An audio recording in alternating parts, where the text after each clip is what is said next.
to have the bollocks. Do you really want to go toe-to-toe with me on that? You've completely, like, what are we doing here? Levy isn't going anywhere. It's all down to timing, isn't it?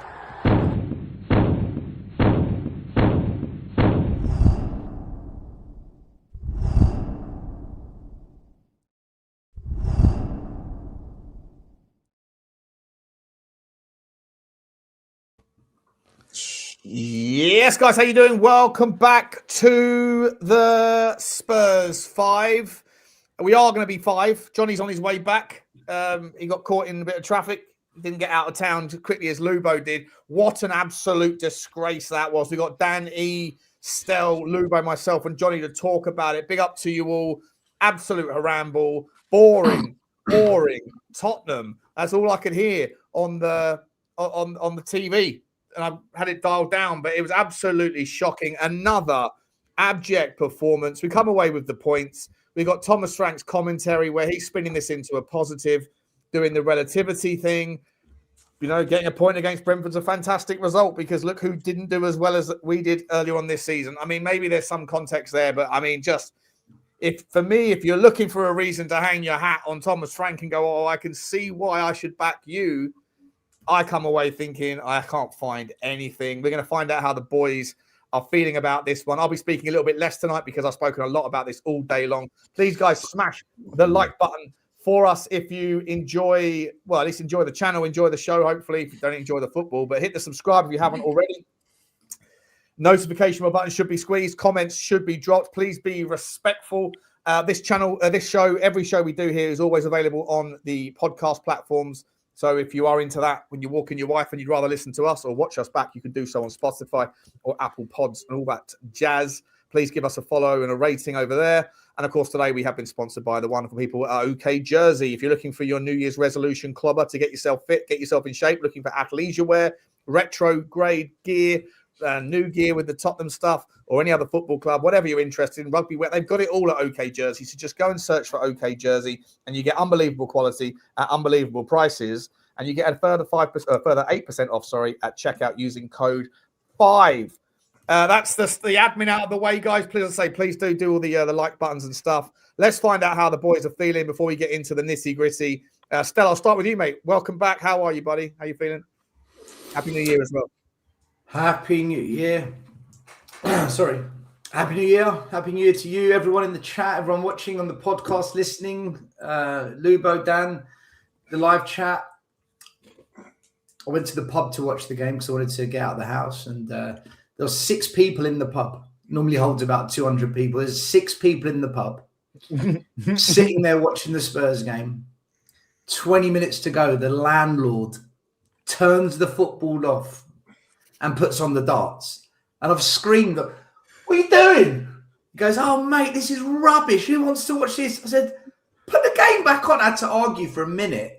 And in the end, the other 5 people in the pub agreed to put the Spurs game back on. So that sums up. Kind of wish you didn't know. You kind of wish you'd watched the darts instead, right? Yeah, basically, yeah. It was. Listen, it was absolutely dog shit of the highest level. Brentford FC versus Brentford Hotspur. That's what it was. Listen, we're going to chew through it. I've got his quotes as well. I've got his quotes, and I'm astonished by the I don't know, the fact that he doesn't see it through the eyes of a fan. Maybe we'll get through it in a minute. Lubo, what you went to the game, mate? You got a unique perspective there. First of all, how are you? Happy New Year to you as well, and all that. Yeah, happy New Year to you guys on with me tonight, plus everybody listening.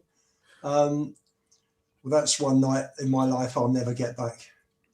Jesus Christ. That was anti-football. That's what she said. Not for the first time.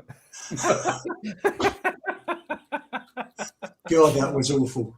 Yeah. That was awful. The way fans are turning. If he carries on like this, he'll be gone soon. He won't last. Yeah. He won't last. That was just horrendous. I mean, just everything, the passing, no movement off the ball, just nothing. And, you know, you could have, apart from maybe the 2 centre-backs and Bentancur, the rest were absolutely horrendous. and he made 2 substitutions out of 5. It's just staggering. Just staggering. Just. Yeah. Yeah, we'll get into it now. Good to see you, Lubo. Danny boy from the Hotspur hood. How are you, my man? Good to see you as well. Yeah, Happy New Year to you. How are you feeling? Yeah. Happy New Year to everyone. I hope you had a good one. I had a nice chilled out one for a change. Didn't get pissed up or nothing. Just had quite a vegged out one. And then you get a start to a new year like this, don't you? How should I say it? Same Spurs, different year. Same Spurs, new year. Whatever way you want me to put it. How diabolical was that? Yeah, absolutely shambolic. Absolutely shambolic. Let's start with at least the team choices. Lubo, you mentioned that you made 2 subs out of a possible 5. He didn't have a lot of options to go to with regards attacking or midfield swaps. And the team picked itself really. Obviously, Bergvall injured, Xavi suspended, Solanke, Maddison, Decky all injured, and in the midfield, Pape Sarr also away on international duty. So he basically went with. I mean, the only option he really had to change it up from the get-go was, does he start Kolo or does he start Odegaard? I think most people were okay with the idea of Odegaard starting, given his relatively impressive half an hour against Palace. And the only other option really would have been maybe Matthias Tell, but he hasn't fancied Matthias Tell all season. So, apart from a more motivational effort, an inspiring speech, did he have many other ways he could have started the game or played the game with the options he had? Not too many, but the subs he took Paulinho off and put Tell on. I mean, what was the point of that? For me, and however bad people may think Scarlett is, I can't remember a worse performance from Richarlison. That was absolutely just. It was shocking. You thought Richarlison was the stinker of the day, did you? No, I thought apart from Benson Core and the 2 centre backs, I mean Vicario hardly didn't have that much to do, did he? I think he still shanked about 2 clearances though, mate. Like the guy can't pick a ball, can he? He's absolutely atrocious. No, his kicking leaves a lot to be desired. But in terms of goalkeeping and saving stuff, he did what he had to do. I think the other 7 were just appalling. Just sorry, it was grim.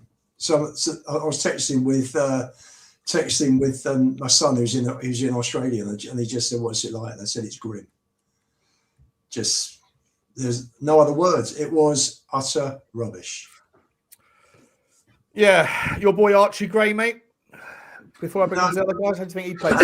Poor game. Was it his header in the first half?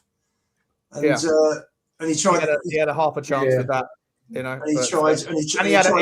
he had the shot. Like in the first 5-6 minutes, we broke through. Odegaard plays him in. I've never seen us have that much space in the box as we got there. And then he just decides he doesn't jink for half a yard. He just tries to curl one, but he's blocked. He's a midfielder, not playing he's not a 10, is he? He's not a 10. He's not a 10, and he looked lost in the 10. To be honest, he just looked lost. It was just shocking. The whole thing was poor. I would have taken Richie off.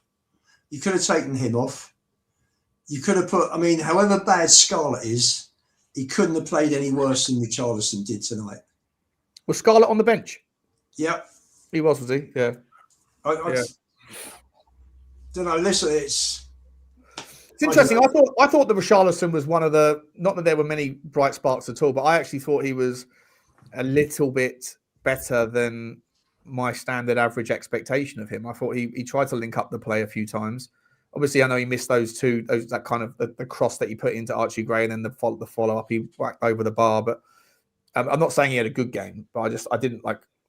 He wouldn't be in my first 3 or 4 people that I'd be pointing out as having shockers tonight. I thought Kudus was absolutely stinky of stinkies. I think he's so selfish. Can't stand the fact that he always wants to run into trouble and only pass the ball when he runs out of options. I thought Archie Gray had a stinker. I thought Pedro Porro. I was saying this on the watch along, guys. I feel like Pedro Porro is he's a bit reminiscent of what Tottenham is right now. Like he's improved marginally in his defensive work.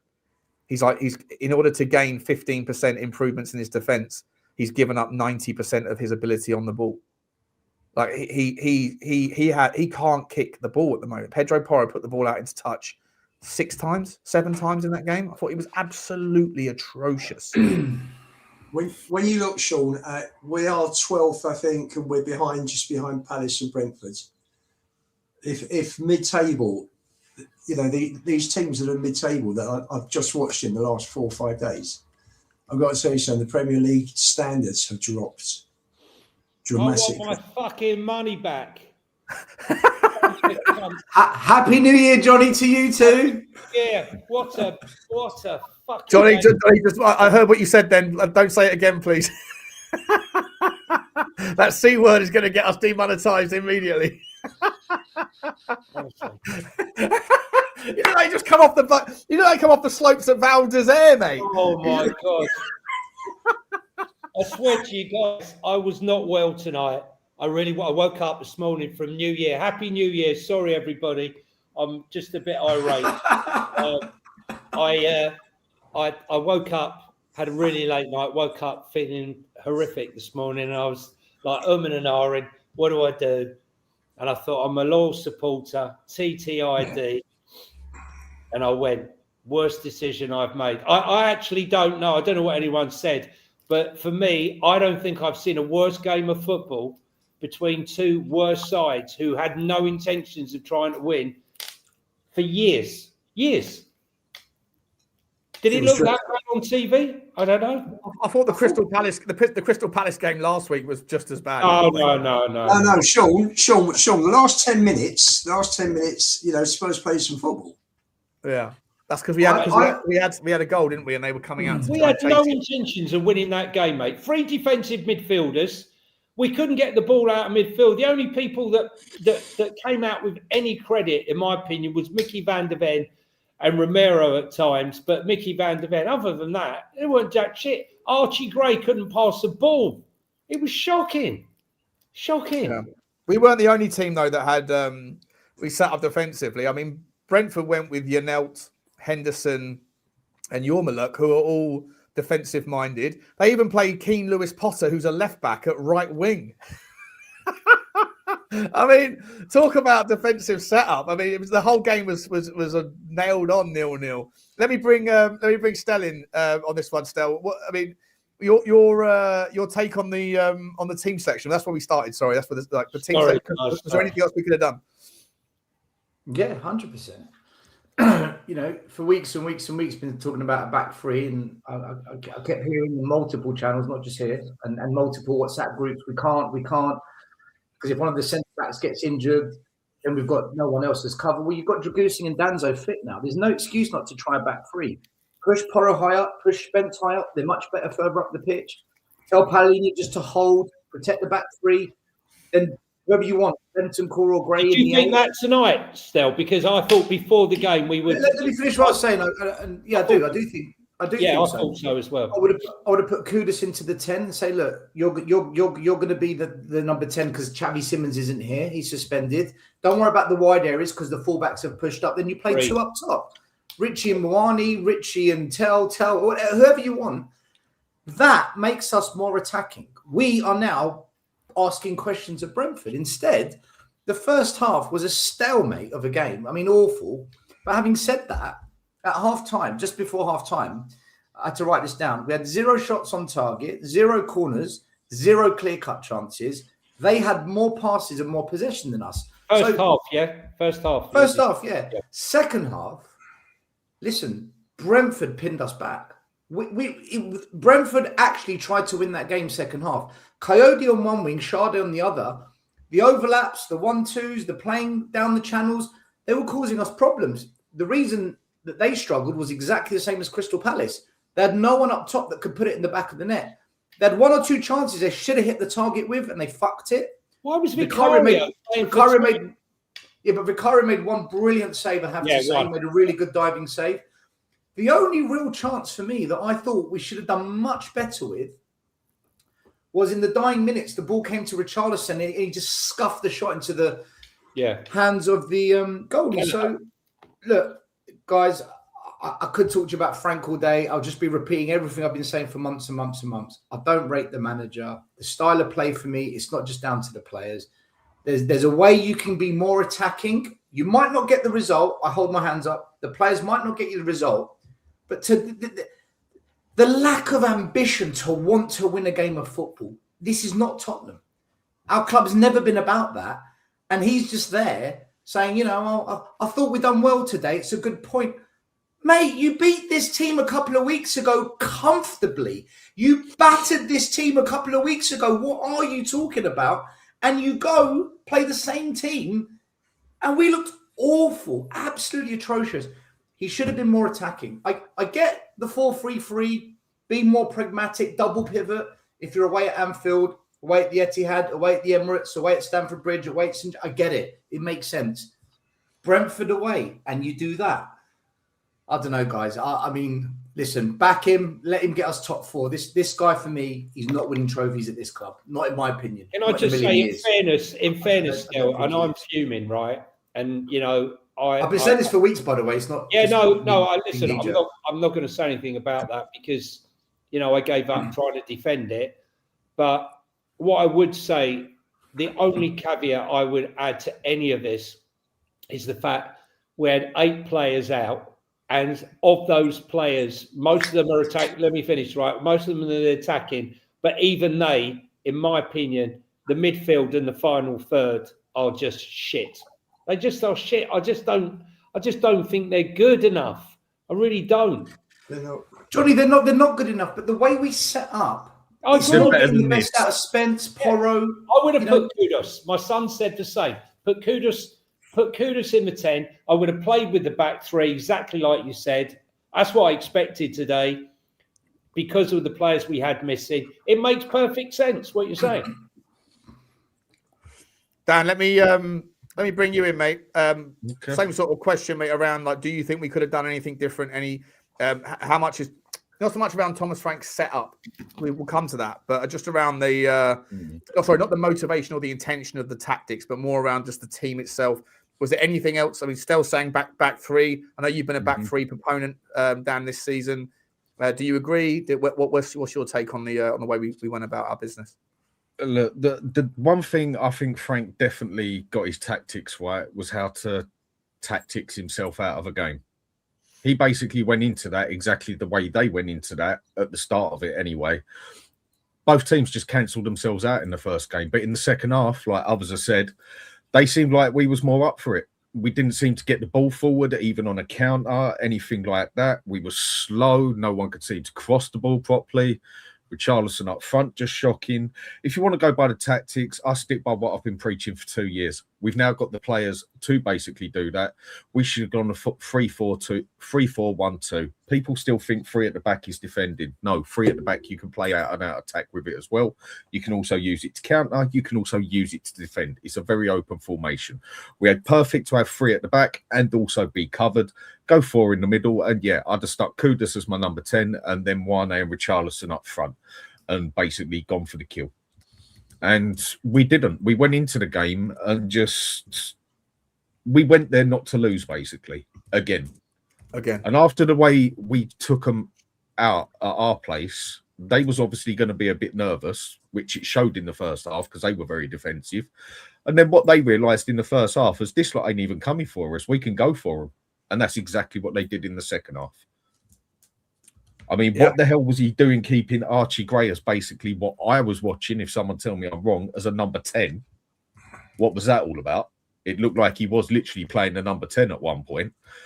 The subs, everything about it was just wrong about that game. It just both teams went there not to lose, and in the second half, they went there to win. We got away with a point, basically, but for a game of football, that was absolutely shocking. I don't mind pragmatic football and that. But you've got to also attack when you do play pragmatic football. And we didn't.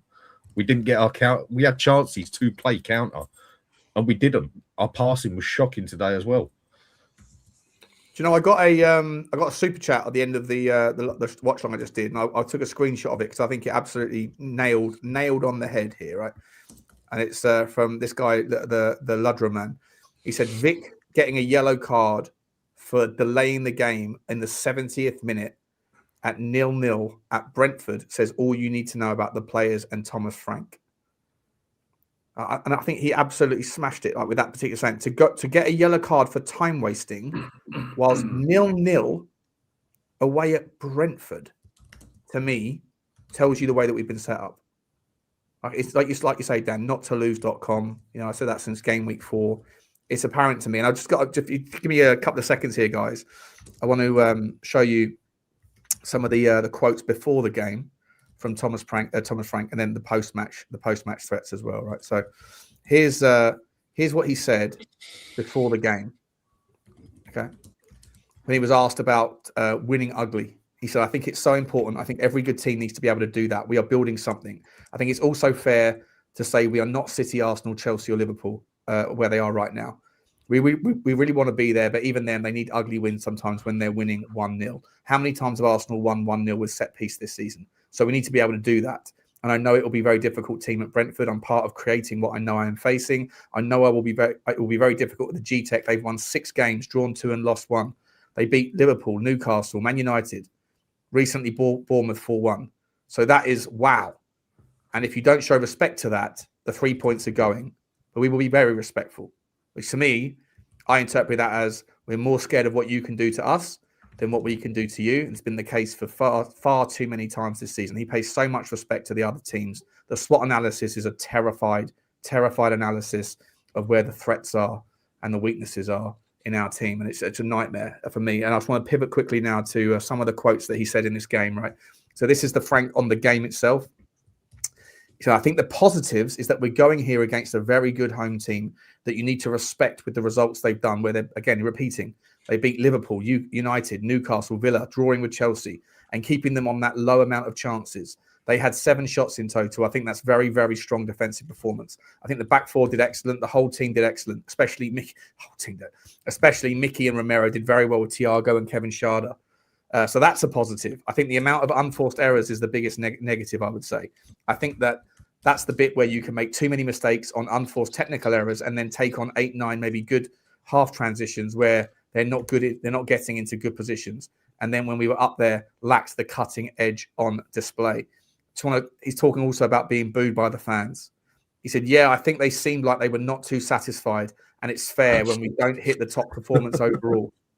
Yeah, understatement of the season. But I think it's double-sided because I think what we need to understand is the acknowledgement of the defensive side of the game.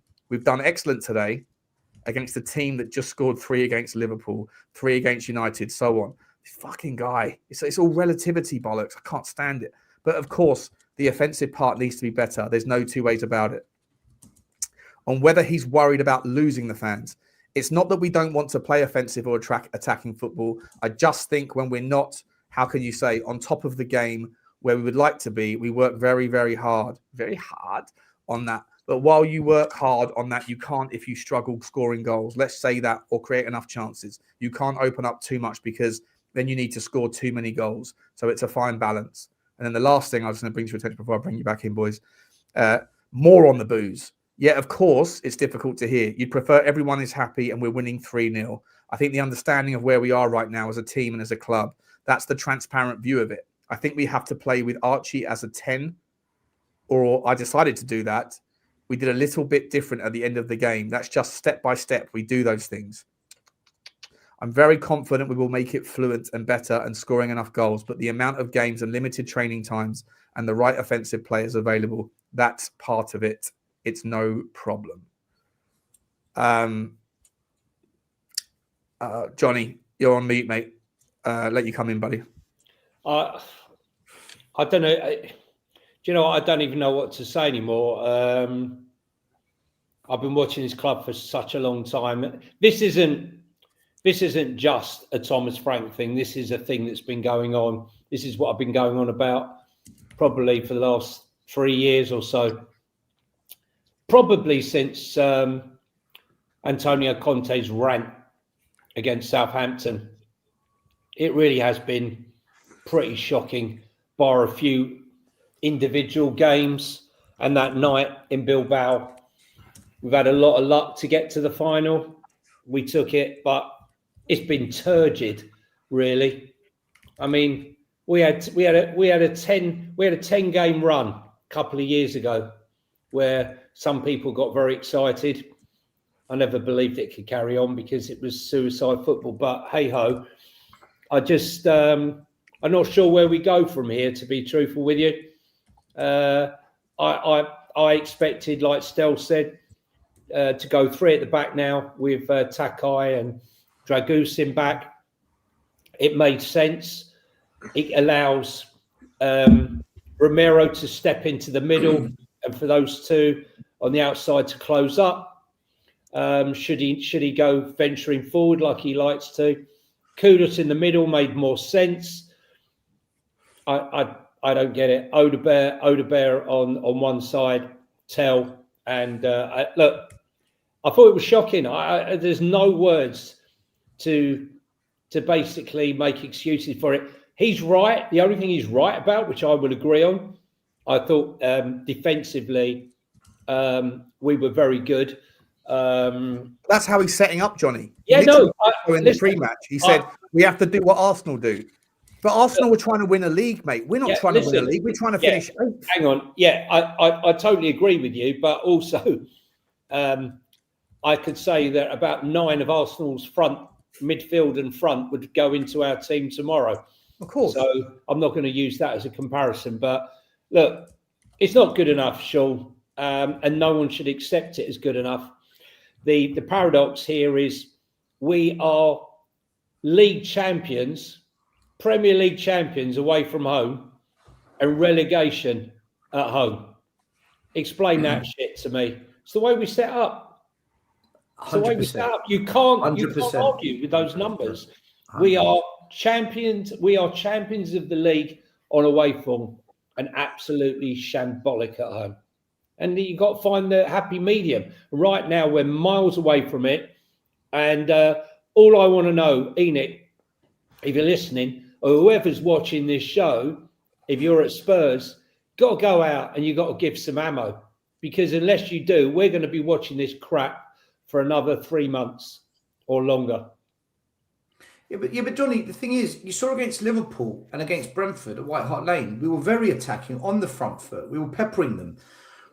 What's happening here is Frank is petrified of losing on the road. He's mortified of the thought of it, that we're just so risk averse. It beggars belief, unless we're up against it. Like Newcastle take the lead, right? We have to go at them. Or Brighton go 2-0 up. Shit, we have to go at them.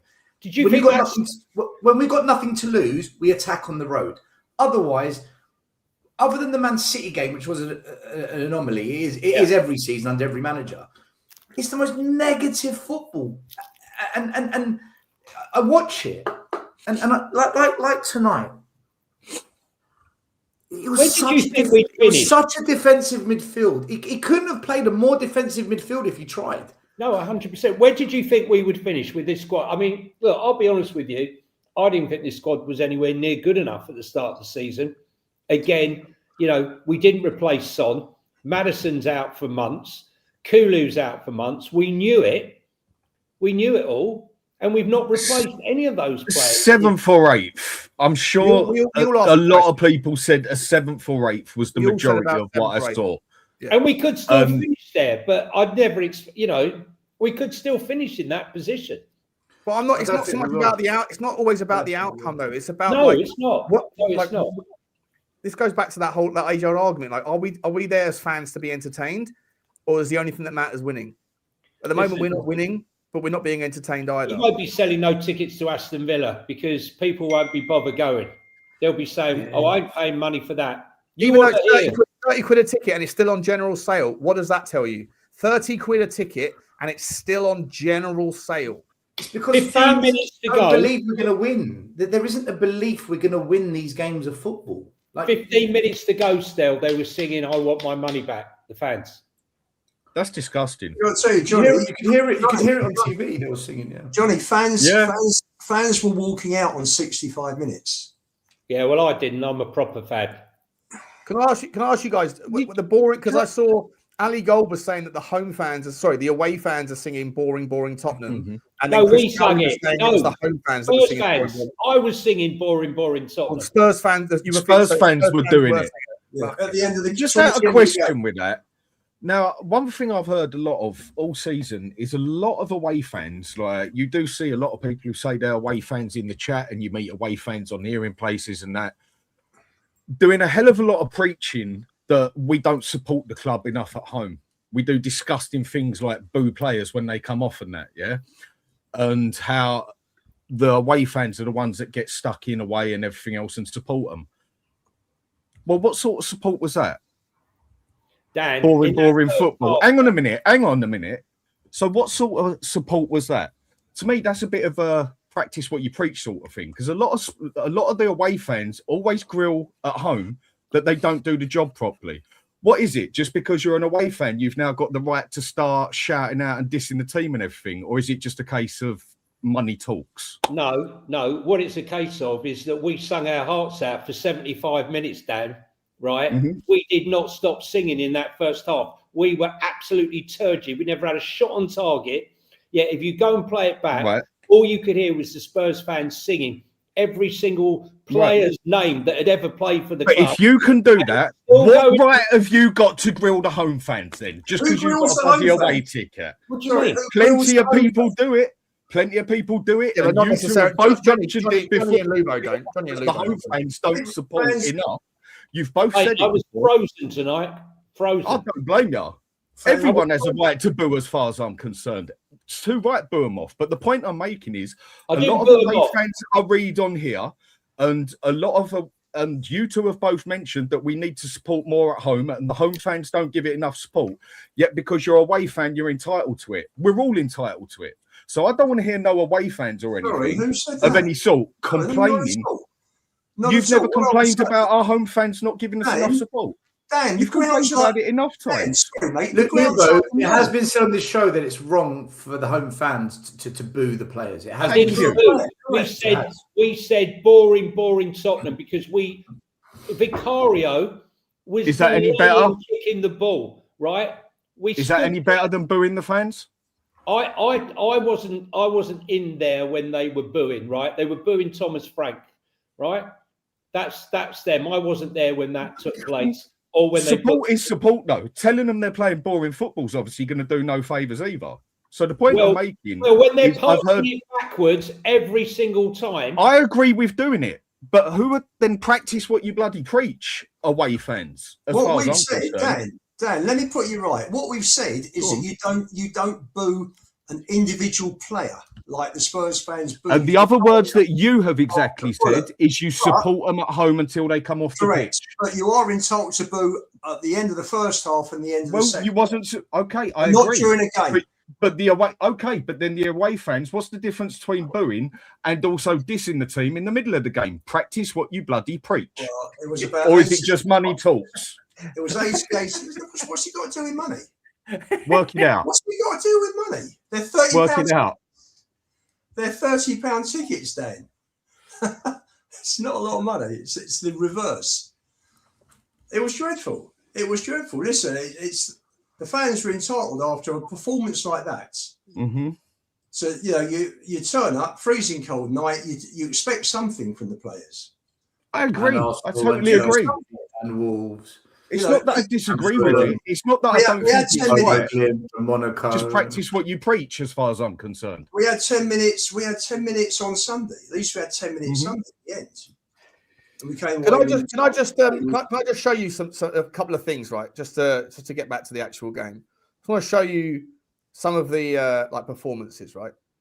This is a heat map of Archie Gray today. Hang on 1 second. Get the right page up.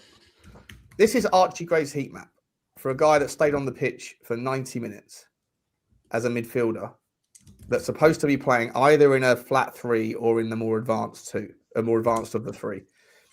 That does not in any way, shape or form represent a directive, a direction, or any kind of instruction. That to me looks like a player who has been given absolutely no game plan. He is just tracking around the pitch, running around after the ball and is therefore completely out of position when we win it back, and rarely in position when we don't have it. And that's just, I could point you to loads of others, right? But that I'm not even necessarily saying that that's Archie Gray's fault. It is Archie Gray's fault. Obviously, he's responsible for what he does. But that to me is reminiscent of Tottenham Hotspur's footballing direction under Thomas Frank. Like he's supposed to be a more advanced player in a midfield three. Wasn't he a 10? He hasn't got like someone. I think Rain said it on my chat. He's like the Hob on level 1. There's no heat there at all. He hasn't stood in the same position for more than 3 seconds. Like, that is not a good heat map. That is the worst fucking heat map. Because he's not a 10. You're taking a player who isn't an attacking midfielder and you're saying, go and be the attacking midfielder.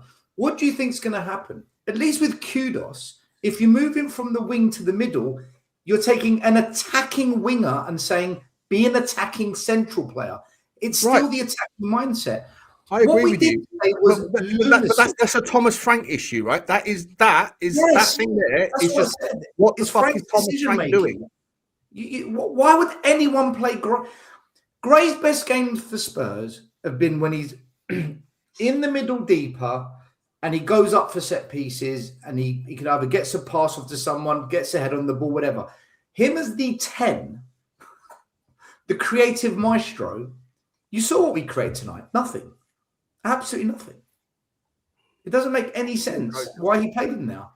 Because he's scared. Like, guys, when you with a back three, there's different ways of playing it. The way I would play it is not one that drops into a back five like we did against Arsenal when it just stayed a back five for most of the game. If you're going to be an adventurous back three, you do what Conte did when he was at Chelsea. 3-5-2.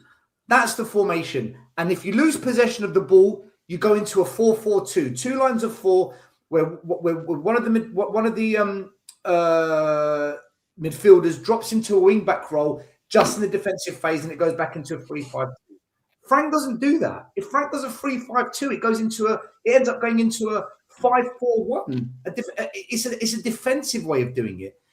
Look, guys, the reality this is a Richarlison's heat map. Okay, he spent the hottest spot of his heat map is in our own penalty area. This is in a possession base of 56% to 44%. It's not like we were under the cosh the entire game. We had marginally less football than they did. What are you supposed to do with Richarlison spending as much time in everywhere else on the pitch as he did in the place where he's supposed to be? He was doing defensive headers all the time. I mean, I know. I hear you. I thought he was pretty good with defensive headers tonight. But why? Right? Why was he there? Don't we have with all those? Look at this guy. This is Wilson Odebear, who's supposed to be on the fucking left wing. Like, I'm sorry. There is no direction, no plan. That is just a fucking go where you want. We're running after the ball, chasing blind squirrels. It's to me, it is. Sean, can you do a favour? Can you show me the heat map for the player Coyote of Brentford? Yeah, and unbelievable performance from Coyote. Unbelievable performance from Coyote. Right. Now, look at him down the wing, the fullback. That's what I'm talking about. By the way, he's an absolute baller. He is a baller of a footballer. Can you show me Sade? So strong. He'll probably want to sign him because he can throw a football. Right, look at Sade. Look at him. That's an attacking wide player. Now, the reason I mentioned those two players, throughout the game, the amount of times they played it into midfield, made a run, received the ball, and then attacked, I said to myself, why can't Porro or Spence pass to a midfielder, make a run, the ball comes back to them and they attack? And do you know why? We're not coached to do that. And that heat map sums up everything that I saw, because they did that to us the entire second half, those two players. And I thought to myself, Rico Henry there still is a disciplined, balanced fullback, a wonderful, wonderful player. Like, he's obviously injury prone, but I think he's a top draw, balanced fullback. Michael Coyote, unbelievably underrated right back. Mate, he was the best player for Brentford today, this guy. He was brilliant. Regularly is as well. Regularly is. He's the strongest player on the park every single week. He's got a wicked throw on him. Unbelievable. He can whip the ball in. He gets back and tackles. He's balanced and disciplined and stick to his position. I could pick any one of these players and you won't see a dedicated position from Tottenham Hotspur. And that, to me, has to go back to the coach. It has to go back to the coach. People can say the players aren't good enough. Try asking them to do traditional roles and then judge them. You don't have any direction of play on the ball because you spend all your week making sure that you're defensively resilient. That has to go on Thomas Frank. Do you know what? I was on We Are Tottenham TV before this. I called in and I said to the guy, no plugging. Sorry, I was on another show earlier, Football Link. I was on Football Link. And, yeah, I more like it. And I was saying to the guys, our passing's poor, and the reason is we're not coached it enough. We don't practice. I can see that we don't practice it enough, and the reason I know we don't practice it enough is look how we defended today from set pieces and corners. We were really, really good. Other than Vicaria flapping once or twice, defensively, our blocks, our headers, our clearances, we were defensively pretty good. As were Brentford, by the way, from set. Yeah. That was the highlight for me. But I've seen that loads of times this season, like we did against Crystal Palace when we were clinging on.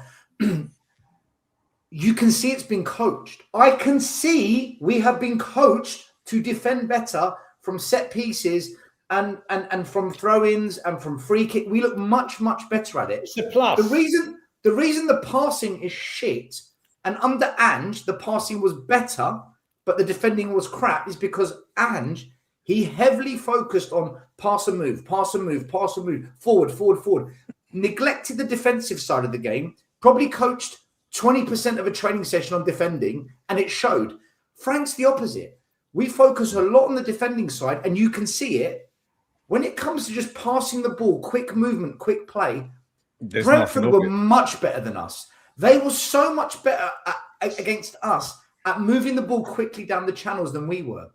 That is coached, guys. That is coaching. Now, whether you trust Frank to get it right over time, it's up to each fan. But for me, I just think that's his DNA. He's a more defensive kind of manager. That's how he wants to be.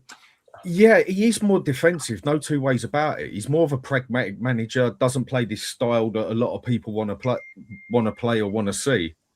But doing it like the way he's doing it, you're definitely going to struggle to get results out of it. It's like he doesn't even want them to pass forward. It has literally gone from one extreme to another. And I was one who was quite happy with having Frank in because I looked on him as one who can play with the cards he's got, which I still think he's done a good job of at all. And had a plan A, B, C sort of thing for different teams because I've actually seen him do it with Brentford at times.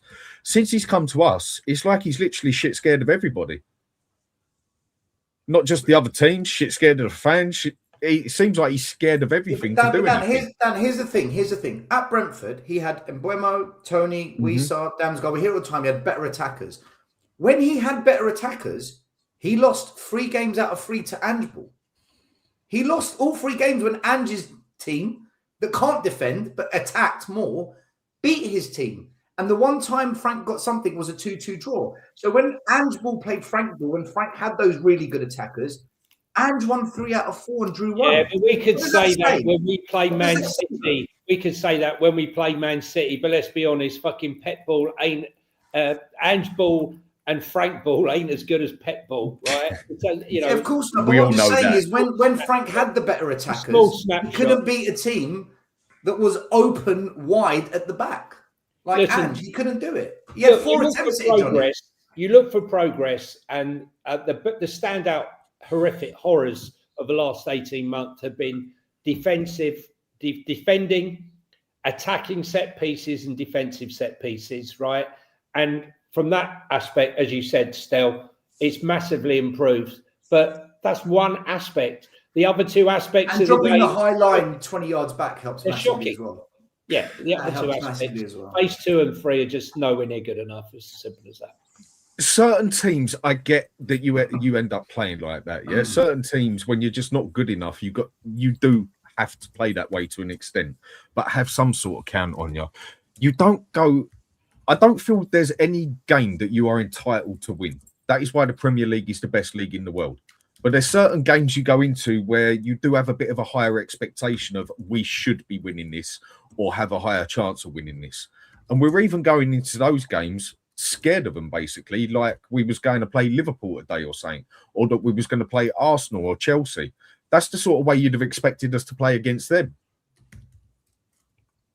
Especially after the way we just done Brentford as well. I'd have thought we'd have actually gone there and gone for the kill. Yeah, so but we didn't. You know what the worst part about it is, Dan? Is that they didn't even man-to-man press us today. And the template has been set for in the last 18 games that Tottenham struggle massively under the man-to-man press. And Brentford didn't do that. The teams that don't do that, we seem to have more opportunity, more, or less struggles, less inevitable unforced errors. Today we weren't man-to-man press. They pressed at the height, they pressed at the top, and they pressed it, and they did a mid block, but they didn't man-to-man press us, and we still couldn't pass. No, they didn't. We still couldn't pass the ball. So it doesn't look good. Lubo, you haven't spoken for a while, mate. What's your thoughts, mate? Like, I just think that those heat maps to me, they tell a tale. I think if you compare those two heat maps of the players there, Brentford are organised. Brentford are asking certain players to do traditional things, and Tottenham are not. Every one of those heat maps, you wouldn't know. Look at Odebear. If I put up a blind heat map and said, "Who is that? What player on the Tottenham pitch is that heat map?" No, you're right. You wouldn't be able to pick Archie Gray, and you wouldn't be able to pick Odebear, and you wouldn't be able to pick. You might be able to pick Kudus, but only just. Like it's poor, right? If you can't pick a heat map out from a player, mate, then the fucking positional work rate there is just awful. Sean, I think the whole thing's a mess, to be honest. I think you're right. He should have played three at the back. Danso was solid on Sunday. Dragusin, when he came on for his little cameo, he looked good as well. We've got the centre backs now. You've got four centre backs. And you've got and I think Takai was on the bench on Sunday. So you've got five fit centre backs. You could play three at the back. He's not thinking outside the box. He's very defensive as a manager. I think he's feeling his way through. This is a much bigger club. Much than Brentford, and this is a much bigger job for him. And maybe he's struggling also to settle in as well. It's taking him because this is a step up. This is a very big step up for Frank. People turn around and say, about Spurs. Everything Spurs do is news. Everything's newsworthy because they're a big club. Brentford, Palace, Fulham, stuff happens. It's not big news like Spurs. Spurs is a big club. Do you think he's at his depth that much, Ian? Do you think he's really out of his depth that much? I think he's not. Someone like Pochettino breezed into the Spurs job, didn't he? He did. He settled pretty well. He did, didn't he? He almost got. He was on the brink of getting sacked before the game against Villa. But on the mentality side, he settled in quite well. Absolutely, I think Frank is. I'm not saying struggling. Could he do more points wise with the squad he's got? I'm not so sure. Maybe 3 or 4 points better off. We're certainly not more than that. We were. You look at the games that on paper you think we should be winning, like Fulham at home, Wolves at home, Bournemouth at home. That's 8 points. That would have put us fourth. But Bournemouth outplayed us. Fulham were better. We were lucky to get a point against Wolves. Lucky to get a point that day. Palhinha scored that goal in the 94th minute superbly, and we got away with one there. Should have beaten Man United, but we were too negative. Yeah. I'll tell you one thing. Johnny, he's not. Honestly, if we're honest about it, you look at the performance today. Now, these are players, whatever they've been set up, whatever they've been told to do, they should be able to pass the ball 5 yards. Yeah, they didn't pass it. 100%. The passing was appalling. Now, a player walks over the white line, he's entitled. These are Premier League players on big money. These are no mugs to play Premier League football with this intensity, this pace. They're not idiots. Lubo, it's been like that all season, though. If you look at the passing metrics this season, there is a significant drop off. In medium short range pass completion, there is a significant. Still, you're not wrong, mate. But if you passed the ball to me and I was 5 yards away, right, and you passed it to me and it ended up going in the opposite direction, I'd be having a go at you. The one thing I would tell you, go on. Thomas Frank will never ever make a YouTuber. because he cannot fucking talk. Honestly, if I have to listen to him, I was driving back and all I could hear was, "So Thomas, what do you think of the go?" Got to try harder. Honestly, mate, stop with it. Engage the brain, mate. Snap, snap, snap, snap. Have the answers. Yeah, come on. Look at this. Look at this, guys. You saw that passing stats. First of all, touches. Touches the ball today. Pedro Porro touched the ball the most alongside Nathan Collins. How many times did he play? Brentford. Well, yeah. Pedro Porro had 76% passing accuracy. Right.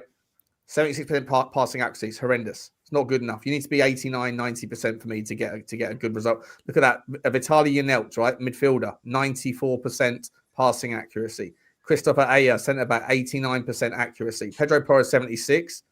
But Bentancur was all right, 88%. Yeah. Jed Spence, 86. Just like, Mohamed Kudus, 78%, right? Vicario, 48%. Jesus Christ, less than half of his passes. And a lot of those were short passes, by the way. Richarlison, Archie Gray, Odegaard, 76%. Richarlison, 59%. That's a problem. It's a massive problem. Oh, what have I done? Lost it. It's a massive. Yeah, but Sean, you see, if you compare those to last season, you will see better individual stats. And I'm telling you, I'm not expecting them to pass the ball like Barcelona or Man City. But the reason these metrics are low consistently is because we don't practice it enough. The emphasis on pass the ball, possession, retention of the ball, it's not done enough for us to maintain the passing accuracy of last season. So if you reduce the amount of time you practice it, you're going to see somewhat of a drop-off. Man City practice pass and move more than anything else on the training pitch. Of course. Still, because they got the ball 76% of the time. Just quickly, Lubo. Sorry, 1 second. You bring on Wilson Odegaard for Kolo Muani, and then you cross the ball 11 times. Only one of them complete.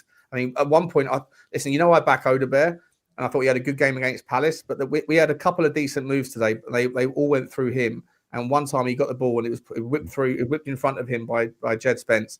And it was a really nice little worked move. He just whips the ball in blind, didn't look up. There was no one. It was into a decent area, but there was no one there. Like it's like the blind leading the blind at times. I genuinely think that there's. Like, I think you're spot on, Stel, about the time on the training ground representing the time in like the kind of the outperformance in certain divisions. Like I said earlier, if you look at the performance of the players, right? If I go to the player stats here and look at defending, Pedro Porro, tackles won. Pedro Porro won 5 tackles tonight. When was the last time Pedro Porro was ever going to be the height of a defensive stat? Pedro Porro has worked on his defensive work. That's clearly been an area that we've seen over the last couple of months. Every team goes and takes us on down that end. He's clearly been working in that regard, and Tottenham as well are a team that are clearly getting. They're resilient and they're decent now at defending set pieces and all that sort of thing. But it comes at a cost. And Pedro Porro is a fantastic insight into Tottenham. He used to be the best passer on our pitch. Mm-hmm. Now he can't fucking pass the ball. He used to be the worst defender. Tottenham were poor at defending. Now he's better at defending, or slightly better at defending. Relative to slightly better. I think he's the better way to put it, Sean. He's still terrible. Yeah. Relative to his baseline, but he's improving in that regard. But it comes at a cost, and I think you're right, Stel. Like it just screams to me that everything that this manager does is on the training ground. It's just rinse and repeat defensive football, and that's going to lead to like this inevitable exhaustion of Tottenham fans that just are not willing to sit there and watch a team like fucking Brentford be the reason why Tottenham Hotspur sit back and try and defend a 0-0 lead. And, sure. and Vicario getting a yellow card for time wasting is actually is fucking disgusting. That's why he got booed. Sure. In terms of the passing accuracy, it's if you're moving the ball at high tempo the whole time with intensity, passes can go astray. Sure. When you're moving at the pace of a snail like we do, I'm sorry, there's no excuse. Well, also, Luba, the fact is that you've got Archie Gray who doesn't stay in the same spot. You would not know what position he was looking at a blind heat map. No, if you don't know where your players are supposed to be and you put the ball in the area you expect them to be, but they're not there, Sean, Yeah, but that's not a problem, isn't it? Sean, he's thrown him in counsel there. you? He's not a natural 10. He's thrown him in there. He's probably had no guidance. Lubo, if And he's you got the move, result tonight. But Lubo, still, these boys should be able to pass the ball. We were Right, looking okay. at stuff. I mean, there was a situation. we make the assumption that in a highly competitive elite level of football the Premier League is, that they should be able to do things when they're not practicing it enough. No, I disagree with it. Like when you said, for example, just now you said, if we're playing slow football, there's no excuses not to make a correct pass. There was no pressure. I disagree because when you play slow football, you give the opposition more time to read the game, position themselves to squeeze the game, force errors, and intercept the ball. So the pass completion rate will drop because you're giving the other team more time to read the game and stop you. When you pass the ball quickly, your passing accuracy should actually go up because you're not giving the opportunity to the other team to rest. As long as the players, like the receiver, knows where the pass is going to put it and all that sort of thing. As long as they've drilled themselves, if they're all kind of second guessing each other, and one of them just whacking it aimlessly 100 miles an hour, then yeah, of course not. But like, Lubo, see, our fans are all quick to say, "Look how much better the defending is," and praise the coaching for that. But likewise, if you're not practicing the passing, naturally that's going to diminish. It works both ways. Maybe Frank will find the balance when he gets players that he wants. Maybe. But for me, I stick to what I said, guys, last week. Give him 400-500 million. He'll be like Ole Gunnar Solskjaer. He'll get us in that top four, maybe get us second, maybe get to a semi-final. But if you want to go that next step above what Poch got us to, Frank is not that guy for me. He's not. He's not that guy to go the level above what Poch gave us. I don't even think he's going to play the football that Poch played. I don't see him playing that level of intense, brilliant football to watch. He'll make us better. He's got better players. But it's whether Spurs fans can swallow that type of football. That's the question. Can they swallow It looks like that type of football with better players? I don't know. I don't know. It looks like that our team are even struggling to read the game the way we're playing. We're playing it that much slower, and it seems like they're struggling to read the game even harder than when it was faster football. They don't know what's coming next, and we're playing slower football. That's how it looks to me, the way we're playing. It looks like they are really struggling to read the game, even though we are playing slower. Players aren't good enough, Dan. That's the problem. The quality of the squad is nowhere near. Why was the passing success rate and accuracy significantly better when we were playing faster last season? Why was it better then, with most of the same players? Hang on, but still, we lost the ball. We got caught on the break so often over the last 2 years. So, Lubo, I'm not asking why the defending was bad last year. I'm asking why was the passing accuracy and success rate better last year? Why was that? Just the passing metric. The defending this year is better because they're playing deeper. Lubo, the passing. Why was that better last year? Because you had people like Maddison and Kulusevski there, and Son and Maddison. Right, but we've signed Kudus. He can hold the ball up 10 times. If you put Maddison, Lubo, I agree with Lubo. If you put Maddison, Son, and Kulu in that team, I'm not saying we would be. But the individual metrics have dropped. The individual metrics. We would team the individual. I think we'd be. Madison doesn't. The individual metrics have dropped. No, possibly be better, but we're playing that slow. Would the ball even get up to him good enough? Basically, we have slowed it down that much that they are struggling to read the game at literally every angle of the place. Basically, the individual play metric. You know, Archie Gray. Do you remember last season? Sava was doing this big argument. Archie Gray can't pass the ball. When I came on the show and I said, "Right, Sava, look at Archie Gray's long range and mid range passing. He's actually one of the top 5 in the club. He was in the 90s." And then Sava and I got into this big argument over it. I go, no, the data's the data. You want to talk data, I'm talking data. If you look at Archie Gray's passing this season, mate, it's dropped. His individual stats have dropped. Forget Maddison, his stats. Same with Porro. Yeah, so I think where it's that slow, Do you reckon where it's gone that much slower that they are seriously struggling to read? No, I think we don't practice it enough. Because they've got too much time to think. There's no That's practice. what I'm asking. Is it too much time to think that they're having? I don't think we practice it enough. That's my opinion. I think he's Fair even enough. he's It's a even said question. as much. He's even said as much. He said that there's too many games, not enough time on the training ground, which I think is a valid explanation for some of it. But I definitely think there's no like desire for him. I don't think he has shown any desire on the training ground to work on that side of the game yet. Just like I think Ange Postecoglou didn't show any desire to work on the defensive side. Do you not think though, Both Sean? of them will be to his detriment. Do you not think, Sean? Though, like we're talking like this, but I'm sorry. When you go out into the garden and you play football with your dad, age 2, 3, 4, 5, before you even go to a club, that's all you do is pass the football. It's the very first thing you do when you play football. And what I'm seeing out there is players who have played football for all their life since they're a very young age, come through all these academies and what have you. And inability, some of the passing tonight was absolutely shambolic. It was simple passes passed across the pitch to the opposite side to where the player was, not even picking up their head. It's not acceptable. And the only thing I would say is I agree with what Lubo was saying, that when they cross that line, that white line to put on the shirt and go out and play for us, surely that is the minimal requirement to be able to pass the football. Yeah, I hear you. I agree. Tony, can I ask you a question? These are Premier League players.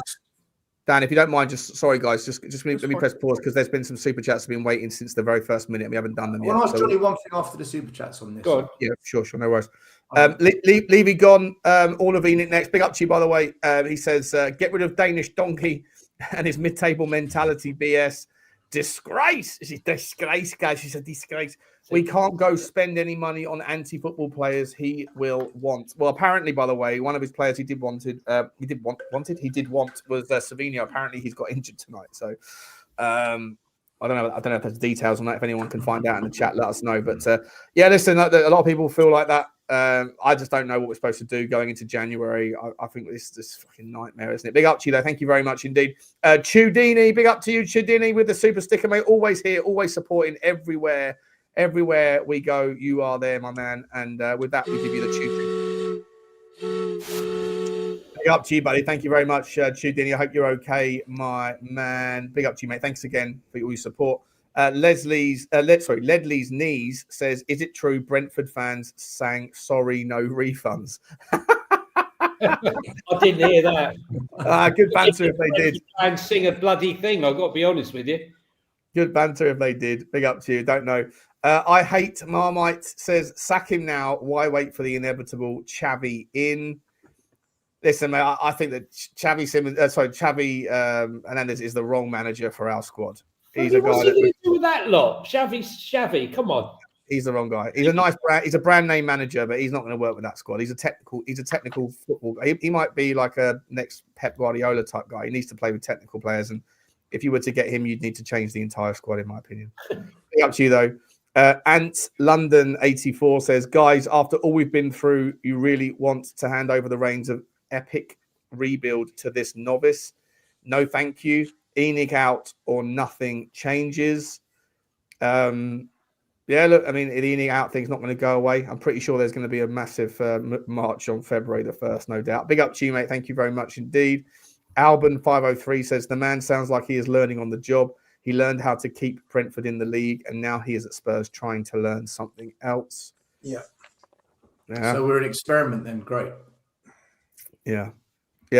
Big up to you, mate. Thank you. There's not a single word of. That's the really interesting thing, right? There's nobody that defends Thomas Frank. The only defense of Thomas Frank is that some people feel that the players are not good enough for any manager. But there's nobody that sits there and says Thomas Frank's a good manager. Thomas Frank will get this right. Thomas Frank, give him time. It's the play. He needs better players. There's nobody. I've not seen a single person personally, but he's not doing well enough here. It's as simple as that. Here we go. Della Spurs. Oh, here we go. Maybe I spoke too soon. Not to protect Frank, But we've seen this squad try to play offensive, and it leads to overpassing, bad touches, and turnovers. Maybe this team only capable of working hard and one side of the ball. Because the defense was too high up the pitch and just needed to drop it 15 yards and we would have been okay. But he didn't. He was stubborn. He wanted everyone in the opposition's half. It was chaos. I don't think these owners will stay. I think, you talk about half a billion still. I think it's more than that. To build a squad that's going to be competitive at the prices that clubs are charging today, I think you're looking well north of half a billion. Liverpool spent. Look at Chelsea, right? They spent 2 billion, and they've hounded their guy up. 485 million spent by Liverpool. They struggled to beat Wolves, and they just drew at home to Leeds. They were shit. They were shocking today. They were absolutely appalling. Let me tell you, there is no consistency. Sean and I have said it often on the channel that can't be mentioned, right? That there is no team. I think the level of football this season is shit. I really do. I have not enjoyed watching many games of football. Mate, Sunderland are good, I'm telling you. Yeah. Still, we've spoken. They should have beaten Man City tonight, by the way. We spoke about that before the season started. We felt that Sunderland had invested very well with their money. They haven't done a Fulham who spent like 100 million and went straight back down. And Granit Xhaka was probably one of their best buys. I didn't see the game tonight, but it ended up 0-0, yeah? Yeah, apparently. Yeah. Donnarumma saved them, man. Donnarumma saved them. Do you reckon it's where the style of football has basically changed over the past year or two? I don't know, but it's been shocking, Dan. Don't you think? Football is. I'm not disagreeing that, but for me, football works like music and fashion. It goes round in a circle and then comes back on itself. Basically, Right. It goes into a certain style and comes back round, just like music does, just like fashion does. And Bring back 4-4-2, Danny boy. Bring back 4-4-2. We're not far from it. I don't think we're far from it. Do you know what it is this season? It's athlete footballers that are athletes first and footballers second, and it's the wrong way round. Bigger, stronger, faster. Completely the wrong And way that's the round. thing, every single player Tottenham are linked with, from Carl Etta-Eyong to Samu Agahawa to Francolino Jew to Leon Goretzka, they're all just monsters. They're all just big. I wouldn't call him a monster, but he's certainly physical. No, but he's a runner, isn't he? He's an athlete, Gallagher. Yeah, this is what we're doing. We're looking because we're trying to catch up. You know what the thing is? We'll sign these guys to 5-year contracts, and then within about 18 months, the game will pivot to more technical stuff, and then we'll be chasing our tail again. Let's get through these super chats. So Jamal Duncan, big up to you, mate. He says this team doesn't have the players to be good at attack and defense, especially with Xavi out. But let's fire Frank and bring in the next scapegoat. Okay, so that's what I mean. So it's not a defense of Thomas Frank other than just the players aren't good enough. There's no one really that's saying, you know what, I can see what Thomas Frank is trying to do here. I haven't seen a single person doing that. If that was true, then why did we dominate Brentford when they came to our ground and completely put the sword to them and should have scored more? Why was it 10 men against Liverpool? We were better. 9 men against Liverpool. We were better. We've seen this team can attack. We've seen it's got the ability to attack. I think when I say stuff like that, we could be attacking much better. People think, oh, that means still saying we should win all these games. I'm not saying that. I'm saying the way we go about the game can be better. The result is separate. I can't predict the result. I don't know if that will get us more results, but the attempt to try and win the game could be better, in my view. I don't know if it will get the results, though. Still, he doesn't trust the players. He doesn't trust himself, Lubo. No, but I don't think he trusts himself. He does in terms of playing a more expansive game. It's obvious that he doesn't trust the players because of the way that he sets up and the way that he plays.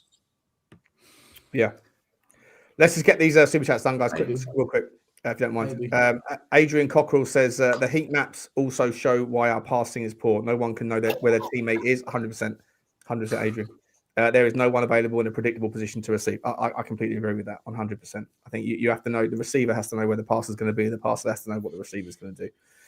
Danny K's in the house. Big up to you, Danny. He says Johnny and Lubo only ones speaking sense. Yeah, but Thanks Danny's very a francosexual. He's like full blown converted to the. He's one of the infidels.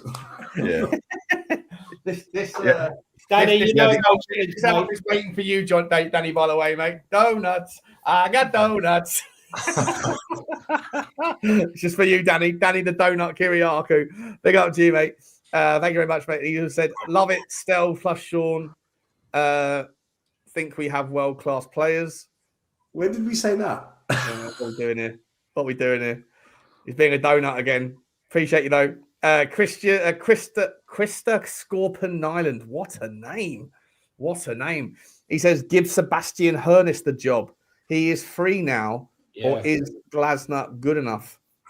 At Bologna, you're talking about? Oh, no, at Stuttgart. Hoeneß at Stuttgart, yeah. Yeah. Yeah. Unbelievable. I like to rate I also rate that one of their midfielders as well. That guy, Cheleb something. Unbelievable. Unbelievable. Thank you very much. And what a cracking name you've got. Trek88 says, who you bringing in? You wanted him. You tell us. Who wanted Thomas Frank? Me. Yeah. I don't hide, guys, right? You can tell me all you like. I don't care, right? You know, you can call for a manager. I asked for Pochettino. I was all over Pochettino. That could have gone wrong as well. But it is what it is. And if he doesn't marry up, he's gone. But I'm not for sacking him now. I've said it before. Absolutely no point. Let him go to the summer, assess it. And if he hasn't cracked it or improved this squad, then he goes. And then in the summer, we've got a whole host of managers that are a vast improvement. But I do not want Silva. I've got no interest in Silva. No. Definitely not. Definitely not Marco Silva. I don't want Marco Silva. I'm not even sure I don't want Iriola. I don't want one of these people that are just that can win 3 games and everyone waxes lyrical, then lose 3 games and no one loses. Exactly. No, I made the same mistake by the look of it, and I'll put my hands up and admit if I get it wrong. I wanted Frank in there because I thought he could adapt to the cards he's got, basically, but it just doesn't look like it's going right. But end of the season, made the decision. But I think I might have made this one. There'll be lots and lots of managers available at the end of the season. Lots of them. Right now, it's crazy. Do we not think, guys, that if Spurs pick up 2 or 3 players that significantly improve the first 11, if they pick these players up in January, then obviously better quality of players, better passing, better movement, hopefully better results. Frank will look better. He'll have more options in terms of the way he wants to play. If he changes the way he wants to play and actually have a little bit of bottle in it, maybe. But if he doesn't, then you can have some quality players in there. Well, and it'll be the same that I said with Ange. Go get the best defence on the planet. He's still conceding 45 goals a season. And would it be the same with Frank? You know what? Actually, guys, if you don't mind, just super quick. Let me just finish these last 2 super chats. I've got a question for you because someone asked me a question on a show yesterday. I thought it was a really interesting question. I want to share it with you. I want to hear your take on it. Big up to Trek. He came back in and said, he meant give him his players 6th place at best. Appreciate you, Trek. And Adam scored draw lot. Big up to you, mate. He says, I just fear another window wasted. We need direction. Yeah, 100%. I agree as well. And again, I feel like if you listen to the manager and you give him what he wants and then he's not the manager by the summer, then you're in this perpetual cycle, aren't you? But not knowing what we're doing with the directors of football at the moment as well is another fucking headache we've got to go to. I want to ask you guys this question. If you had one position, £100 million player, one position, not necessarily the player, but just one position right now that you could spend £100 million on one particular, I don't need to know the player's name, but just position over preference, £100 million signing. Where do you go with it? For me, I'd go for a creative midfielder. I don't believe we have one in the whole team. An 8 though, not a 10, an 8, yeah? Yeah, a hybrid, mate. Someone to just pick up the ball, break the lines, play a through ball, play a pass, play someone in, chip over the top. Spurs, what we've been used to. Look back on our history, the amount of creative talent that we've produced. We haven't got anyone. We've got no one. That makes me think when they pick up the ball, tell me one player that makes you get up off your seat. None. No. Sure. Can I answer quickly? Of course you can, mate. From the day we lost Moussa Dembele, I have been crying out for Spurs to bring in someone of that mould, and they're very hard to find. And Super 2-3 years ago, I spoke about him on Tottenham away. I said he's the guy to go for. We didn't even look at him. He ended up going to Roma, smashed it. Now he's smashing it. Manu Kone, he was the player we should have got. If we could spend the money, he's the guy I would love Spurs to sign, honestly. And he's got the physical build for the Premier League. When Roma came and played us in the Europa Cup last year, I remember him. Him and Dybala were the two players that stood out on that day. So, Manu Kone is amazing. If you could get him, 100%, I completely agree. I totally agree with what Stel just said there. Centre mid, I called Kone out over 2 years ago. Other one I wouldn't mind going for, Ederson, someone like that. But Kone would be one I would definitely go for. I think he is significantly better than Walton. Don't get me wrong, Walton would make us a lot better. But I think Kone is a lot better than Walton. It'd be cheaper. Last thing I'll say on that. Have you seen Walton's stats, though? By the way, just quick. I'm not disputing that. Sure, no stats. I'm not disputing he's a good player. He would make us significantly better, but I've seen Kone play plenty of times. I think Kone is a better overall player. I would go for Kone right now. In Italy, they are bloody brassic apart from Como out there in every which way. Roma has never been a rich club either. I reckon if we put 60 million on the table and said there's Dragusin as well, I think we'd stand a chance. It'd be something it'd be someone that I wouldn't complain Spurs spending 80 million on it, because I think he can control and run a midfield. He can defend, he can run it, he can pass, he can attack. You get a free way out of him, or I'd love to go for someone like Ederson as well. Yeah, don't mind. So I'm with Stel on that one. Lubo, position. You haven't got to give the player, but the position. What's the £100 million position that we need to fill? Again, centre mid. You've got to have somebody. We all think the centre mid is more important than anything else. Yeah, absolutely. No creativity. Absolutely. You know, I don't think it's just about creativity. For me, it's just about a tempo master. Someone that can get on the ball and calm everything down. Control the game. Control the game. Exactly. Who's passing the ball? Who can pass the ball the outside of their foot through the middle? Johnny, we watched the game at Palace on Sunday. Yeah. And Walton pretty much played virtually every ball first time. Everyone tried to break the line. He played every pass on the half turn. Everything. Yeah. He had peripheral vision. The ball came to him, and it moved, and he was just. He's done the same at Blackburn. He's doing. I never thought when they signed him. As much as I was waxing lyrical about him at Blackburn, I never thought he could come straight into the Premier League at Palace and do exactly the same thing as if there was no upgrade to the level. Right? Him and Anderson for me are superb. Absolutely. Yeah, I can't get into a Walton v Kone conversation because I've hardly seen Kone, so I can't talk about him. He makes very nice lifts. I'll take your word that he's an excellent player. But for me, if you brought Walton in, he'd get the whole thing. I wouldn't complain. We'd be on the move the whole time. But then you've got to have the players to take advantage. And for me, there was a comment that came up a couple of minutes ago when Sean asked a question and someone quite rightly put in, spend 20 million on a top recruitment guy because these guys are worth their weight in gold. Oh, you want the man from PSG, don't you? It's Gallagher. A lot of people say Gallagher is not the man, but he's got a lot of what I think we actually need in midfield. Gallagher's got fight and feistiness and hard work and all that stuff, and he gets stuck in. But he's not. I don't think. I'm talking about we need someone like a Barella from Inter, like a Manu Kone. That ain't going to happen. Locatelli. I'm saying, but that's the caliber of player that that's the style of player that you want. A Locatelli can get the ball deep and ping it into. Locatelli's just a bit slow. I think that's the only thing that would let him down a bit. But I agree. Or Ruben Neves. Go and get me Ruben Neves from Saudi. I'll take the risk on him. He's slow as well, but he knows how to control the game.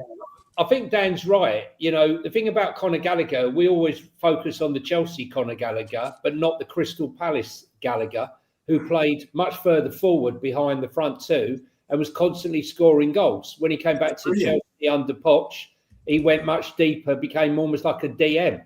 So I do think he has that little bit of extra in his game if he's pushed forward. But listen, 30 million, I would take him personally, but he ain't going to come. I'd be amazed. Chelsea fan, I agree. mate. Yeah. I like that Kalush as well, Monaco. I thought he was really good against us. Definitely. He was really good against us. Diamonde, that's the one we want. Or Lookman. They're wingers, but we're talking about midfielders at the moment. Winger, I'd love to get a deal. By the way, Savinho went off injured tonight against us. I know, that's what I said. Typical. The one player we probably got a chance to snip of getting. I don't particularly rate Savinho. I'm not that bothered if we miss out on him. But if he's Thomas Frank's guy and he goes and gets himself injured today, it's fucking typical. Do you know what will happen? Spurs will still come in with a bid. Still, they're coming with a bid. Look, as he's injured, we'll take him, but we'll offer you 8-10 million less. Yeah. And then he'll probably come to us and then won't play until like next September. Next year. But when you I know this is off topic, but I forgot to mention it earlier. 2 things from the game, by the way. I thought that Romero, where he misjudged the flight of the ball, then kind of fell on it. I thought that was a handball all day long. Yeah. And we got away with one there. Yeah. How we never got a penalty on Archie Gray, I've got no idea what they saw. He got chopped from the back and the side. No one got the ball. Mate, if that was Arsenal, that's a penalty. They're giving it. At the Emirates, they're giving it. I think Romero should have been red carded.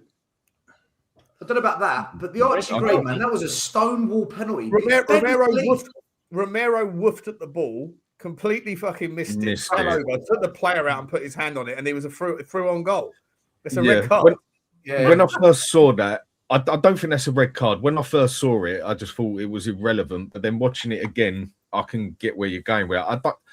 A penalty, do you think it was just that he went down that easy with it when it comes down to... He got caught from the back and the side. He got sandwiched. 100% it was a penalty, in my opinion. It was ridiculous. It didn't even go to the monitor. It didn't even go to the monitor. Yeah. I don't know, man. From where we were behind the goal, it looked the penalty all day long. Lubo, the slow replay is even worse when you see it. The slow replays always are. Where were you? True. Sorry, yeah. I was at the by the corner. Were you in did it look like a penalty to you, Johnny? Well, it looked like a rash challenge, but I'm not sure how Lubo saw it. Was it at the other end of the pitch? No, it wasn't. No? What, Gray's penalty? Oh, Gray's. Sorry, I thought you were talking about Romero's. No, Gray's penalty. I thought it was soft. No, Archie Gray. It was right in front of you, wasn't it? It looked a bit soft. I'm not 100% it was a penalty. I think he did get knocked flying a bit easy, basically. I'm not 100% it was a penalty, but then another day, another ref, you can easily say it could have been a penalty. I'm 50-50 with that one. Johnny, Anthony Clark's following you around, mate. The Arsenal fan calling you out again. Does it on the channel that can't be named. Yeah, mate. You follow me around like a bad virus, mate. I'm here for it. I go to Spurs. I'll be at the South Stand by the clock if you want to come and have a chat. No problem. Listen, guys, we were only going to go for a short one tonight because it's late. We've probably got things to do tomorrow. Just quickly, final takes from you guys. I want to get this just last takes. These are our next our next fixtures. Sorry, let's bring them up. Are we going to be back together again before the next show? We've got to do predictions for the Sunderland game, I think, Stel. But we've got Sunderland up next. Then we've got Bournemouth. League-wise, we've got Sunderland, Bournemouth, West Ham and Burnley before February. February becomes ridiculously difficult. We've got some horrible fixtures in Feb. Just quickly, how do you guys see January going? We've got 2 games in the Champions League against Dortmund and Frankfurt. Do we qualify in the top 8? Do we qualify in the next 16? Do we get through Villa? And how many points out of the next 12 do we get in the Premier League? I'll let Stel. Can I just ask? Sorry, can I just ask? I missed it, so I haven't heard anything. But what was the latest on Bergvall? Is it a short injury? Yeah, no, he's back. He'll be back next week. Okay, fine. So Bergvall and Xavi are back for Sunderland, yeah. Now, No, Xavi's back for Bournemouth. Oh, sorry, back to Bournemouth. Sorry, yeah, that's right. Free game ban, Jesus Christ. So we've got four. Let's start with there then. Just quickly, guys, how many points are we getting from the next 4 Premier League games? Jesus. 6. 6 points still. Coming from where? Sunderland, Bournemouth, West Ham, Bournemouth? Three draws and a win against West Ham. We'll draw against Sunderland, draw against Bournemouth, draw against the game after West Ham, and then we'll beat West Ham 3-0, 2-0. Something I'll go 7. I think we'll draw with Sunderland. I think we'll lose to Bournemouth, and I think we'll beat West Ham and Burnley. Yeah, I'm going to go. I'm going to go 9. 3 wins. Yeah. Who are we losing to, Johnny? I hope for your sake that's true, because you go to the away games. My missus has given me the wrong medication. That's. I think we've all had that. I'm going to go 7. I'm going to go same as Lubo. In fact, can we get the Sunderland predictions now? Seeing as I've got the thing up. By the way, Lubo, you're the only one that got a point against Brentford. You predicted 1-1, so you get a point for the correct. Yeah, outcome. but who did he 1-1 to who though? Yeah, good point. Closing it. So I will catch Mr. Butler. I will catch him. Don't worry. You won't catch me, mate. You might catch me. You might catch me temporarily, but I am finishing the season. No. I'm finishing the season as I started, mate. I've been number 1 from the very first week. You know, it is what we do here. I'm going to go for a very. Sean will call you Arsenal then, won't we? I'm going to go for Granit Xhaka getting sent off, right, against us on Sunday, and Spurs going out 2-1 winners. So Johnny's gone 2-1. 2-1. Do I get an extra point if Granit Xhaka gets sent off? Absolutely not. Absolutely not. What about you, Lubo? 1 apiece. 1-1, Sean? 1-1. I'm going 0-0. I might want to change one now. Well, change yours then, mate. I was going 1-1 just because Stella asked you first. Doesn't mean I'm copying you, bro. I was always going 1-1. I'll leave it at 1. Just so you know, I've got 0-0. I think it's another stinkfest coming. I think Sunderland are just going to shut shop on us and we're not going to know what to do. It's not a bad shout. Dan? 2-0 Sunderland. After what I watched today, Sunderland are still, the way they're playing at the moment is significantly better. I'm going to say 2-0 Sunderland.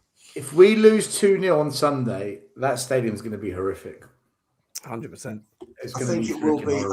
I think after what I heard tonight, I think it'll definitely be top seat. If the performance is a repeat of tonight on Sunday, fans just won't put up with it at home. Especially they're not going to come in to shut up shop. After what they just saw today, they will ping us off. They'll pick us off on the counter. Yeah, they're going to come for the kill, I think, personally. And I think they've played well this season. This is what I mean. 6 of their players go to AFCON and they're still ticking. We have a few injuries. We've gone to shit. You know, the manager's done unbelievable. That manager's done unbelievable. Sean and I did predict it that they would do well, but I don't think we thought that they would do as well as they have done, and consistently. We thought get as many points as you can before AFCON and then make sure you're safe. But I didn't expect them to carry on doing this. They will fall away. They'll fall back a little bit. They're not going to do with Forest. But they are doing very well. Guys, sorry. I've just changed my prediction. Sorry. I've just changed it. 1-0 Sunderland. 1-0, go that. 1-0 Sunderland. You've got to convince me. All right, super quick. I know we've got a few more times, but just do we get past Villa? Do we get past Villa to the 4th round? No. Yes or no? No. It depends who we sign. If we sign a couple of players, we might have a chance. Also, depends who Villa play. No, we'll go out. Fuck it. We're going out. We'll be focusing on Champions League. Okay. And then Champions League, are we going to finish top 8 or are we going to finish somewhere in the next bit? Dortmund is not going to be an easy game. They're doing pretty well this year.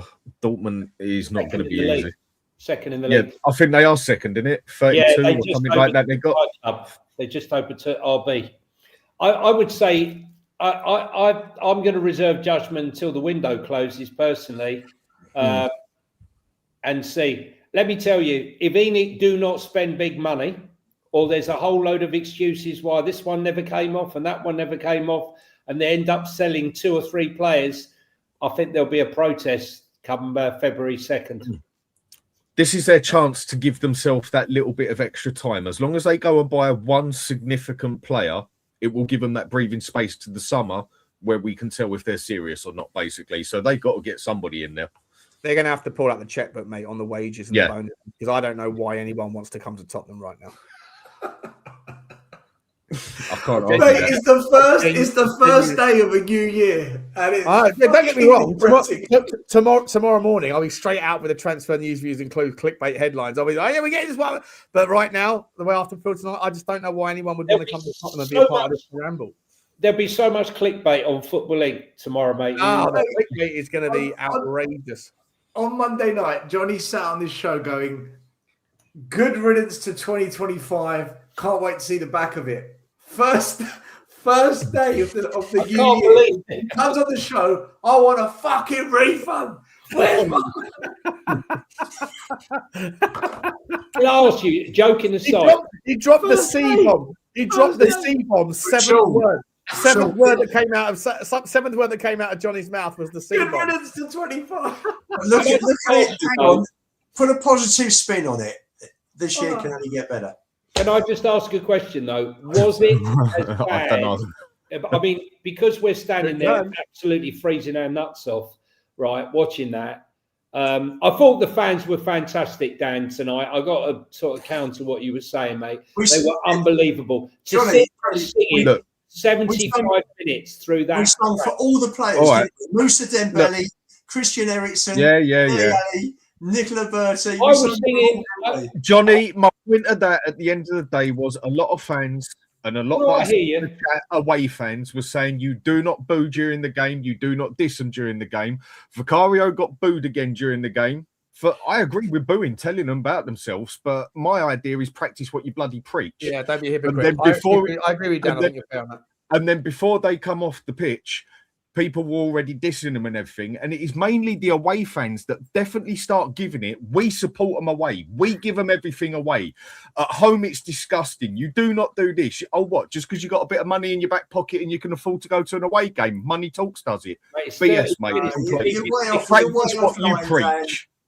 Not everybody's got 30 quid to spend left, right and centre. Practice what you preach. No, you were doing all right till you brought up the word money. And not everyone can afford to go to the places like Liverpool and Newcastle and Manchester and stuff like that, Ian. I'm sorry, not everyone's well off like that. Mate. It's not that. It's people can't get access to the tickets, bro. It's a protect. That as well. My point is practice what you preach. The question I asked was because Lubo and I were at the game.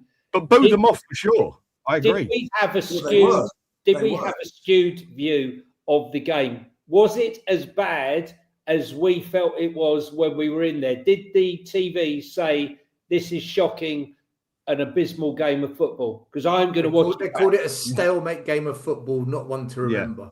Yeah. Okay. Yes. It was a terrible game. They deserve to get booed off. I don't deny it. I mean, I'm totally up for that. But how many I've heard don't boo them at any time, let alone on the pitch? And today they got dissed on the pitch by the away fans who are meant to be that much better than the home fans. So I keep hearing. Well, I've got to tell you, White Hart, the new Tottenham Hotspur Stadium compared to White Hart Lane is like a morgue. Yeah. I'm not denying it, but practice what you preach. That's not dig at you or anyone in particular. That's away fans in particular. Practice what you preach. Lubo, I was singing, we got Peter Taylor on, knew we? That's how bad it got. Nicola Berti, they were singing for. I mean, it was just every single player that you can think of. Yeah, Sonny, Danny Rose, Nicola Berti, Danny Rose. That's right. Everyone. That's right. It was Toby. It was like Toby and Yang song. All right, guys, we're going to round off there. Listen, massive thank you to everyone for showing up. Dan, always appreciate you, mate. Please jump over to guys in the chat. Please do subscribe to. Let me get it in for him. / Is it Hotspur Hood or the Hotspur Hood? Hotspur Hood. The Hotspur Hood. The Hotspur Hood. Please jump onto Danny Boy's channel. Give him a like and follow. He's done the Lord's work coming on tonight, making us a 5 as always. Big up to you. Big up to all the super chatters. Big up to all the members. Big up to all the chat. Big up to you, Stel. Big up to you, Johnny. Big up to you, Lubo. Any final words, or shall I just say, as always, Just get your prayer mat out. And Can we end on a I positive, Sean? Sean, can we end on a positive? yeah, please. Well, Say grace. fifth place at the moment is Champions League, and we caught a point up on Chelsea tonight. So that's about it. There you go. Fair enough. Fair enough. Roll on 2027. I'm sick to death of this year already. And we went from 11th to 12th. Yeah, We we did. went backwards. We did, but we're only 4 off Chelsea now. Just think about that. We've gone one place lower in the league and closed the gap on Chelsea. Make it make sense. Mad, isn't it? Make it make sense. I appreciate you all. See you guys tomorrow. Take care. As always, come on, you Spurs. Bye. Bye, Jeff. There you go.